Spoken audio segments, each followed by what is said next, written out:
아멘. 네, 오늘 저는 오후 시간에 기도와 하나님의 영광이라는 제목으로 함께 하나님 말씀을 나누려고 합니다. 내일부터 이제 고난주간 특별 새벽 기도회가 시작이 됩니다. 저는 이번 특세 기간 중에 예수님의 생애를 함께 묵상하고 나누려고 합니다. 그 중에서도 우리가 잘 알고 있는 예수님의 생애 중에 중요한 사건들이 있습니다. 사건들이 있는데 그 사건들을 하나하나 되짚어 가면서 그 예수님이 하셨던 그 기적과 표적 속에 담긴 그 의미를 함께 나누고, 오늘 우리의 삶에 하나님이 어떤 일을 기대하시는지를 예수님의 발자취를 좀 따라가면서 함께 5일 동안 묵상을 하려고 합니다. 함께 기도의 자리에 나와주시면 감사하겠고요.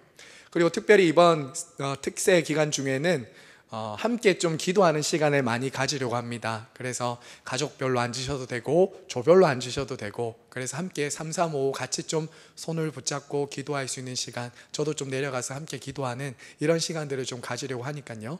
여러분들께서도 함께 그런 기간과 또 날을 정하셔서 함께 기도해 주시면 좋겠습니다. 네, 여러분, 많은 분들이 아시는 찬양 중에 이 당신이 지쳐서 기도할 수 없고 누군가 널 위해 기도하네 라는 찬양이 있습니다. 여러분 아시죠? 누군가 널 위해 기도하네 라는 찬양이 있습니다. 이 찬양의 가사마다 우리의 마음을 참 위로하고 힘을 주는 가사의 내용이 나오는데요, 제가 한번 그 가사를 읽어 드리겠습니다. 당신이 지쳐서 기도할 수 없고 눈물이 빗물처럼 흘러내릴 때 주님은 아시네 당신의 마음을, 약함을 사랑으로 돌봐주시네. 당신이 외로이 홀로 남았을 때 당신은 누구에게 위로를 얻나. 주님은 아시네 당신의 마음을, 그대 홀로 잊지 못함을. 누군가 널 위해 기도하네, 누군가 널 위해 기도하네. 내가 홀로 외로워서 마음이 무너질 때 누군가 널 위해 기도하네. 여러분, 누군가 내가 정말 힘들고 지쳐 있을 때 나를 위해, 나를 생각하며 기도해 주고 있다. 내가 성도님을, 집사님을, 권사님을, 장로님을 위해서 기도하고 있습니다 라는 것만큼 큰 힘이 될 때가 없지 않지 않습니까? 여러분, 오늘 우리가 함께 읽은 이 요한복음 17장은요 우리 예수님이 근심하고 슬퍼하는 제자들을 위해서 하는 기도입니다. 제자들과 당신을 믿는 주의 백성들을 위해서 하시는 중보 기도가 바로 이 기도입니다. 누군가 나를 위해서 기도해 주는 것도 참 힘이 되지만 지금도 우리 예수님이 나를 위해서 기도하고 계신다, 나를 위해 기도하셨다, 이게 얼마나 큰 위로와 힘이 되겠습니까? 여러분, 요한복음 17장은요 크게 세 부분으로 나누어져 있습니다. 1절부터 5절까지는 예수님이 자신을 위해서 한 기도입니다. 그리고 또 6절부터 19절까지는 제자들을 위해서 한 기도입니다. 그리고 20절부터 26절까지는 예수님을 믿는 모든 사람들을 위해서 하신 기도입니다. 그래서 요한복음 17장에 이 기도의 별명이 하나가 있는데요, 그것은 예수님의 대제사장 기도, 이런 별명이 있습니다. 주님은 당신을 믿고 따르는 제자들과 믿는 성도들을 위해서 하나님 아버지께 기도하신 것이죠. 여러분, 이 요한복음 17장이 얼마나 위로와 힘이 되는지 이 스코틀랜드의 종교개혁자였던 존 낙스라는 사람이 있습니다. 존 낙스는 자신이 병들어서 죽게 되었을 때 자신의 아내에게 요한복음 17장을 매일 읽어달라고 했습니다. 요한복음 17장을 매일 읽어달라고 부탁을 했고, 그 부인이 요한복음 17장을 읽어주는 가운데 평안히 잠들었다고 합니다. 그리고 여러분, 제가 종종 언급하는 마틴 로이드 존스 목사님이라는 분은 성경에서 요한복음 17장뿐만이라고 해도 우리는 영적인 삶을 지지하는 데 충분하고도 남을 것이다, 이렇게 말했어요. 그만큼 예수님이 우리를 위해 하신 기도가 우리의 영적인 삶을 지지하고 지탱하는 데 너무나도 충분하고 필수적이다라는 것이죠. 그만큼 예수님의 이 기도는요 예수님이 우리를 위해 어떤 일을 하셨는지를 알려줄 뿐만 아니라 성도들의 믿음과 성화와 견인, 우리의 모든 구원의 서정을 이루어주고 완성시켜주는 기도다라는 것이죠. 자, 여러분, 먼저요, 오늘이 요한복음 17장의 이 예수님의 기도의 이 배경을 한번 좀 살펴보겠습니다.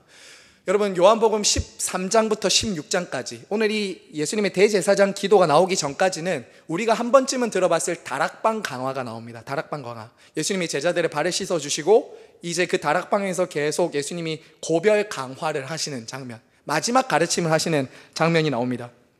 이때 예수님이 마지막으로 이런 얘기를 하십니다. 이제 나는 너희들을 떠날 것이다. 나는 너희들이 이제 떠나야 된다. 이런 말씀을 하셨어요. 이때 제자들이 참 많은 고민과 염려와 번뇌에 빠지게 됩니다. 제자들은 예수님이 떠날 것을 듣고 굉장히 근심에 빠졌어요. 3년을 예수님을 따라다녔지 않습니까? 예수님만 보고 왔어요. 여기까지. 어부들 자기들의 직업도 버리고, 세리인 자기 직업도 버리고 예수님을 끝까지 따라왔거든요. 예수님을 따라다니면서 예수님의 가르침을 배우고 수많은 기적을 보았어요. 언제든지 무슨 문제가 있든지 예수님께만 나오면 됐어요. 예수님께 가지고 오면 예수님이 다 해결해 주셨고 가르쳐 주셨으니까. 근데 지금 예수님이 떠나신다라는 거예요. 예수님이 지금 떠나신다니까 제자들이 얼마나 다급하고 마음이 힘들었겠습니까? 굉장히 곤혹스러웠던 거죠. 그래서 앞에 보시면은 예수님이 이런 말씀하세요.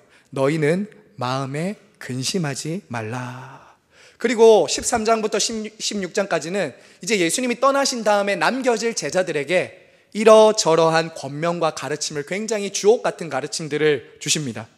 그리고 여러 가지 권면으로 약속을 주십니다. 자, 그런데 여러분, 오늘 17장에서 예수님이 뭘 하고 계시죠? 기도하고 계십니다. 제가 여기서 드리고 싶은 말씀은 이것입니다. 예수님은 가르치시기만 한 것이 아니라 그들을 위해 기도하셨다라는 것이죠. 13장부터 16장까지 이어지는 가르침에 이어서 주님은 기도하셨다는 거죠. 이것이 바로 예수님의 삶과 사역, 그분의 삶을 그대로 보여주는 모습이라고 할 수 있습니다. 예수님은 가르치시고 기도하셨습니다. 기도하시고 가르치셨습니다. 이것은 우리의 삶과 사역에 있어서도, 우리의 일상생활에서도 똑같이 적용할 수 있습니다.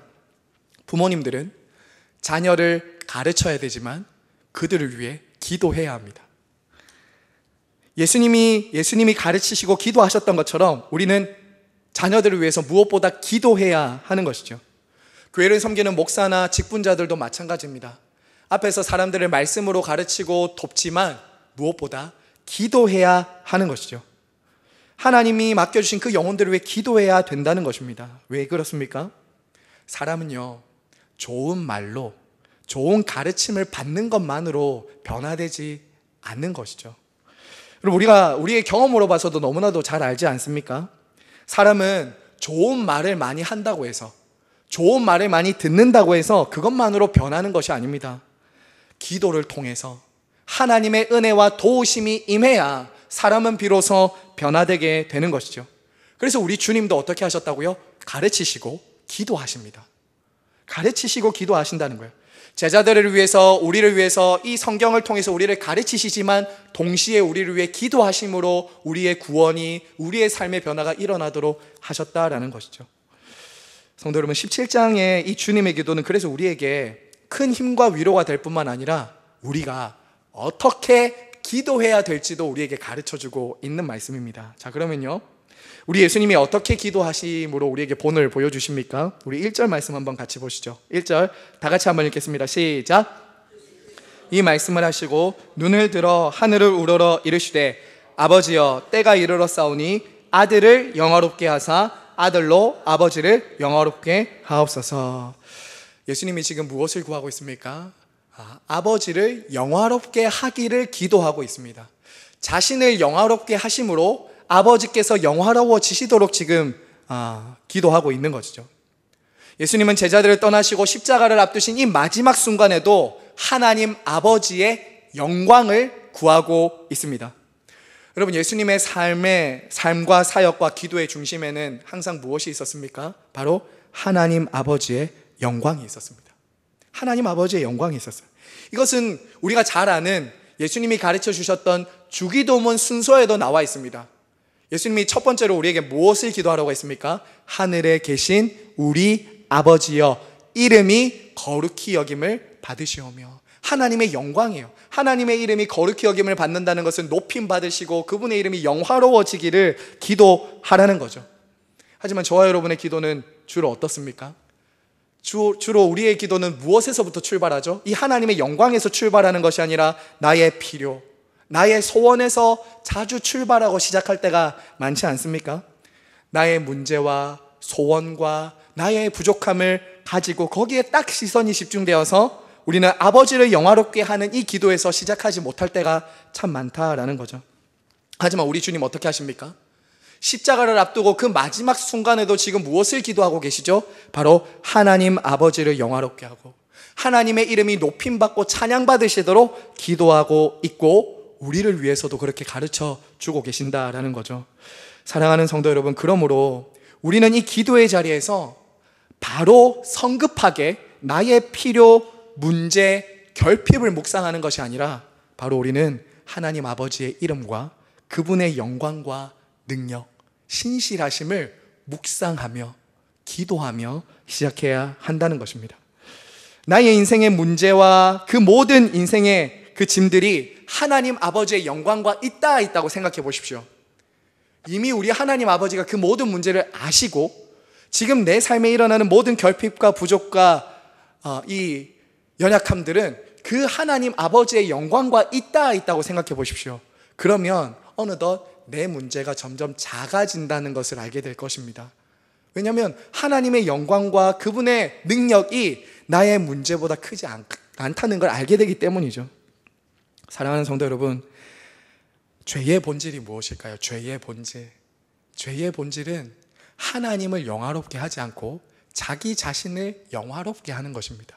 이 죄의 본질은 하나님의 자리에 내가 올라가는 거예요. 자기를 영화롭게 하는 거예요. 우리는 이 점을 분명히 기억해야 됩니다. 우리는 주로 죄라고 생각하면 어떤 특정한 행동이나 어떤 범죄를 생각하는데, 그래서 어떤 고귀한 인격을 가지거나 특별하게 죄를 짓지 않은 사람인 것처럼 착하게 보이는 사람들은 죄가 없다, 특별히 문제가 없는 거 아니야 라고 생각하지만 그렇지 않습니다. 죄의 본질은 항상 하나님을 영화롭게 하지 않는 것입니다. 그래서 어떤 누군가가 칼로 누구를 해치지 않고 간음하지 않고 도덕적인 잘못을 안 했다 할지라도 그가 하나님을 영화롭게 하지 않는다면 그는 동일하게 절망적인 죄를 짓고 있는 것이죠. 성경은 그렇게 말하고 있습니다.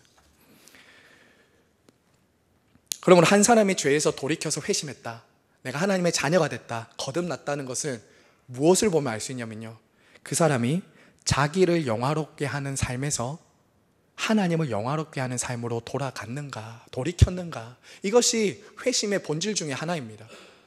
기도를 통해서도 내 기도와 내 소원과 나의 필요가 이루어져서 나를 잘되게 하는 어떤 그 기도라면 우리는 정말 하나님을 영화롭게 하는 기도인가 생각을 해보아야 되는 거죠. 이 기준은 기도에 있어서도 동일합니다. 성도 여러분, 아마 우리 가운데서 기도하면서 자기 영광을 구한다라고 실제적으로 말하시는 분들은 아마 안 계실 거예요. 우리가 지금 기도에 관한 책도 읽고 있는데요, 기도를 하면서 내 영광을 구하고 있다라고 생각하시는 분들 아마 안 계실 겁니다. 그런데 한번 생각해 보십시오. 우리가 드리는 그 기도 제목 하나하나를 한번 떠올려 보십시오. 그리고 이것이 하나님의 영광을 위한 것인지 아니면 나의 유익과 나의 영광을 위한 것인지 생각을 곰곰이 해보면 참 분간이 안 될 때가 있는 것 같아요. 자녀가 잘 되고 병이 고쳐지고 사업이 잘 되고 성공하는 것, 결국 무엇을 위해서, 결국 누구를 드러나게 하기 위해서 우리가 지금 그걸 구하고 있는가, 그 동기를 봐야 된다는 거죠. 저는 돈을 안 벌어야 된다, 성공하지 않아야 된다, 자녀가 잘 안 돼야 된다 이런 말이 아닙니다. 물론 우리는 우리 하나님 아버지는 우리의 필요와 소원에도 관심을 가지십니다. 자녀들에게 구하라고 하셨어요. 하지만 여러분 한번 생각해 보세요. 자녀들이 아버지의 존재나 아버지의 얼굴보다 손만 보고 있다, 아버지가 주는 그 선물에만 관심이 있다, 나에게는 관심이 없다. 여러분, 그런 자녀가 있으면 여러분 기쁘십니까? 물론 기쁘게 주겠죠. 하지만 아이가 항상 올 때마다 퇴근하고 오는 아빠의 손만 보고 있고 아빠는 보지도 않는다. 앞뒤가 바뀐 거죠. 아빠는 그 선물을 주면서 궁극적으로 뭘 주고 싶어 하는 거예요? 아빠가 너를 얼마나 사랑하는지, 아빠가 너를 얼마나 기뻐하는지, 아빠가 너를 위해서 모든 걸 다 해주고 싶다는 그 사랑을 보여주고 싶은데 아이는 항상 아빠의 손만 보고 받고 나면은 어떻게 해요? 쪼로로 자기 방으로 가서 그거 까고 혼자서 재밌어하고. 이거는 하나님이 원하신 기도가 아니라는 거예요. 근데 우리가 때로는 그렇게 기도한다는 거죠. 하나님의 영광, 그분의 이름과 능력을 드러내는 형태로 우리가 기도를 마치지 않고 결국엔 내가 원하는 소원이 이루어지면 불을 딱 끄고 나가듯이 기도를 마무리할 때가 있지 않는가. 여러분, 근데 그거 아십니까? 그래서 하나님은 우리의 기도에 때로는 NO라고 응답하세요. 우리가 기도를 세 가지로 응답을 받는다고 우리가 알 수 있는데 하나님 yes, 바로 응답하시죠. 때로는 NO라고 응답하십니다. 안 돼. 하나님 인격적인 분이니까 어린아이에게 뭐 칼이나 자동차 키를 안 주듯이 지금 당장에 주지 않는 거죠. NO라고 응답도 하십니다. 그리고 wait, 기다려라. 이렇게 하나님 응답하시죠. 여러분, 만약에 우리 기도가 다 응답됐다, 저와 여러분이 기도한 것마다 다 응답됐다, 그럼 여러분 어떨 것 같으세요? 여러분 아시는 우찌무라 간조라는 일본의 신학자가 있습니다. 우찌무라 간조라는 신학자가 그의 마지막 임종의 순간에 자신의 기도를 들어주지 않는 것에 대해서 감사하면서 이런 기도를 했더라고요. 한번 들어보십시오. 제가 지금까지 살면서 입은 하나님의 은혜는 셀 수 없을 정도입니다. 하지만 그 중에서도 가장 기쁘고 감사한 것이 있다면 바로 저의 기도를 전부 들어주지 않으신 것입니다. 만약 제가 한 기도를 그대로를 하나님이 다 들어주셨다면 이렇게 말합니다. 저는 제 멋대로에다가 교만하기 짝이 없고 건방지기까지 한 인간이 되었을 것입니다. 그러나 하나님께서는 저의 영혼을 파괴하고 죄짓게 하는 기도는 들어주지 않으셨습니다. 오 주님, 이것으로 인해 정말 감사드립니다. 당신은 저의 온전한 기도만 들어주심으로 저를 통해 하나님의 뜻을 이루어 주셨습니다. 여러분 멋있지 않습니까? 이 기도가 우리에게 있는가라는 것이죠. 우리는 정말 하나님의 영광과 그분의 뜻을 구하고 있는가? 내 기도가 하나님이 노라고 응답했을 때도 여전히 감사로 받을 수 있는가? 그분이 하나님 되심으로 인해 여러분이 감사하고 기도할 수 있는가? 우리가 한번 물어봐야 되겠죠? 자, 그러면 여러분 오늘 한 가지 더 볼 것은 이것입니다. 여기서 예수님이 이 기도를 통해서 어떤 방식으로, 어떤 방법으로 하나님을 영화롭게 하고 자신을 영화롭게 하시는가입니다. 자, 여러분 1절, 우리 오늘 1절만 좀 깊이 볼 텐데요. 1절 한번 더 보십시오.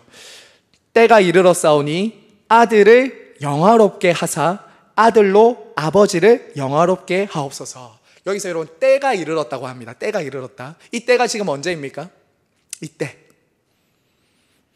이때는 언제이죠? 주님이 말씀하신 이 영광을 얻을 때가 언제입니까? 그렇죠, 맞습니다. 사람들이 흔히 생각하는 그런데 영광을 받는 때를 한번 생각해 보세요. 사람들이 흔히 생각하는 그 영광을 얻을 때는 언제냐면 이런 때이죠. 인생의 최고의 순간, 정점을 찍었을 때, 모든 일이 가장 잘 될 때 사람은 영광을 얻지 않습니까? 그렇죠. 가장 내가 원하는 대로 잘 될 때 사람은 주로 영광을 얻는다고 생각합니다. 내가 영화로워진다고 생각하죠. 좋은 대학 가고 성공하고 내가 출세하고 뭐 영화나 이런 영화 시상식 보면은 연예인들이 앞에 나가서 그래도 상 받을 만큼 하나님께 영광을 돌립니다 라고 할 정도로 뭔가 대단한 일이 이루어야 영화로워지고 영광을 얻을 수 있다. 저 사람 영화롭다, 영광스럽다 할 수 있겠죠. 그런데 여러분, 주님이 지금 영광스럽게 되는 이때, 때가 이르렀다는 것은 완전히 반대입니다.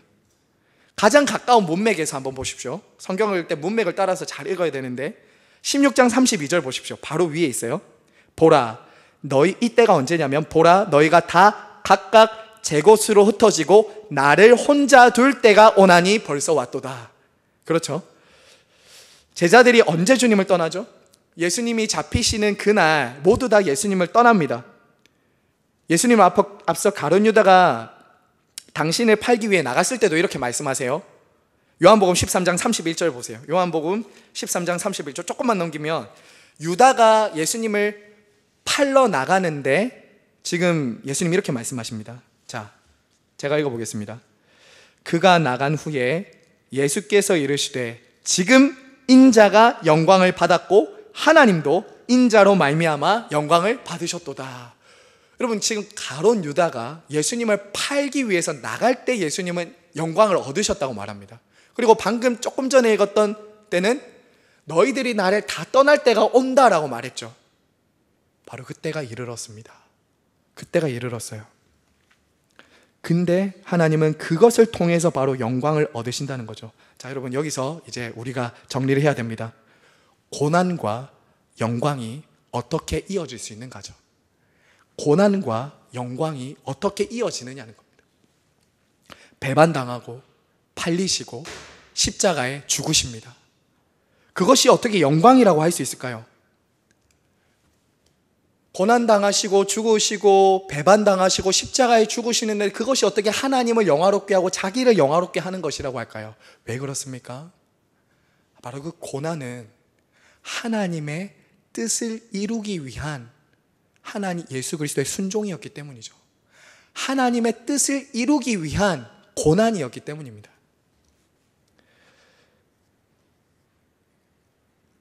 주님의 십자가의 고난, 그분의 죽음은 우리의 구원 계획을 이루시는 하나님의 뜻을 이루는데 목적이 있었던 것이죠. 여러분 오늘 말씀 4절 보십시오. 4절 보세요. 거기에 답이 있습니다. 같이 읽겠습니다. 4절 시작. 아버지께서 내게 하라고 주신 일을 내가 이루어 아버지를 이 세상에서 영화롭게 하였사오니. 예수님은 이 고난과 영광을 우리에게 이렇게 보여주는 겁니다. 주님은 그 길이 고난의 길이라 할지라도 하나님 아버지께서 당신을 보내신 그 뜻과 목적을 이루는 것이라면 그것이 고난의 길이라 할지라도 그것을 순종하심으로 하나님을 영화롭게 하셨다는 것이죠. 세상이 보기에 환난이나 고난은 하나님을 영화롭게 하지 못하는 것처럼 보일 수 있습니다. 실제로 십자가의 죽음은 많은 사람들이 실패했다, 저주받은 사람이 받을 벌을 받았다라고 말했습니다. 하지만 그 결국은 어떻게 됐죠? 주님은 그 십자가에서 바로 저와 여러분의 구원을 이루신 하나님의 뜻을 이루신 것이죠.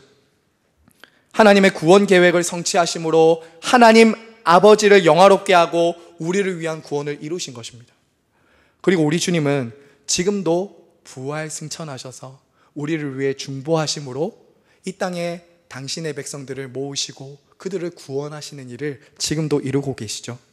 사랑하는 성도 여러분, 이런 말이 있습니다. No cross, no crown. No cross, no crown. 십자가 없이는 영광이 없다. 많은 사람들은 고난이 없는 영광을 원합니다. 많은 사람들은 고난 없는 영광을 원해요.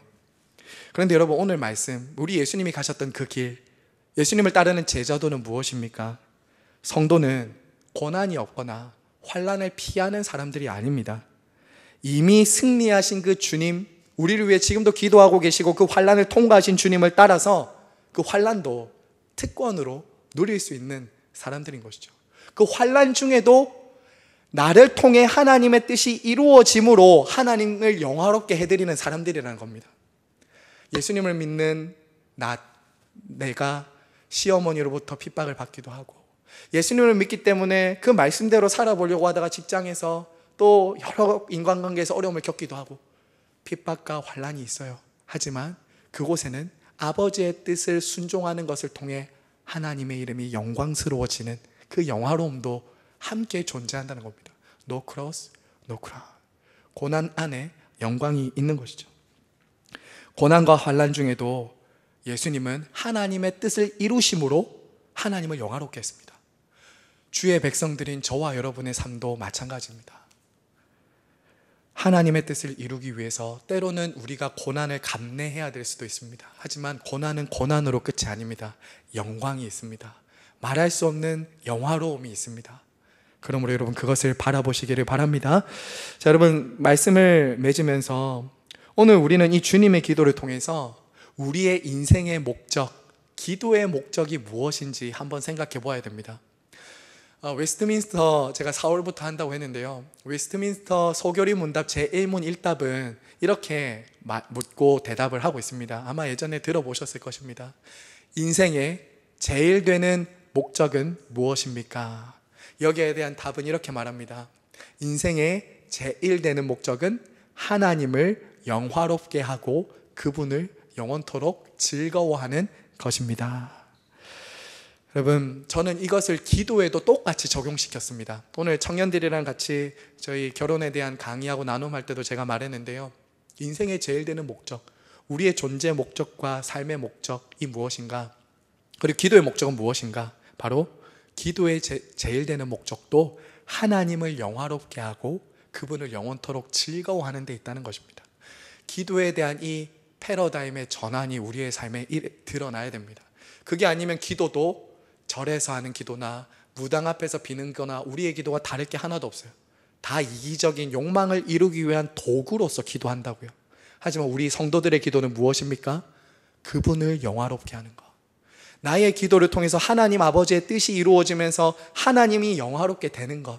이게 이방인들의 주문과 기독교가 말하는 기도가 다른 것이죠. 우리는 철저하게 하나님과 그분을 중심에 두고 기도를 시작하고 기도를 마쳐야 된다라는 것입니다. 사랑하는 성도 여러분, 그러므로 저와 여러분의 기도의 첫 번째 우선순위가 지금 무엇입니까? 지금 여러분이 가장 간절하게 하나님께 기도하는 그 기도의 제목이 무엇입니까?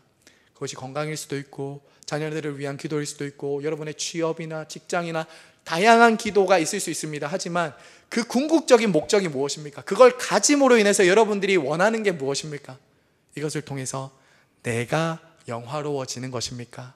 아니면 예수 그리스도와 하나님의 뜻을 이루기 위한 그 기도입니까? 우리가 생각해 보아야 한다는 것이죠. 오늘 우리 주님의 기도의 본을 따라서 다시 하나님의 영광에 우리의 시선, 우리의 목적을 두기를 소망합니다. 나의 필요나 문제보다 하나님의 영광이 나의 삶에, 우리 가정에, 나의 자녀들에게 나타나기를 소망하면서 그렇게 기도를 통해 하나님을 영화롭게 하고 즐거워할 수 있는 모든 성도님들 되시기를 간절히 바라고 축복합니다. 여러분, 이 시간 찬송가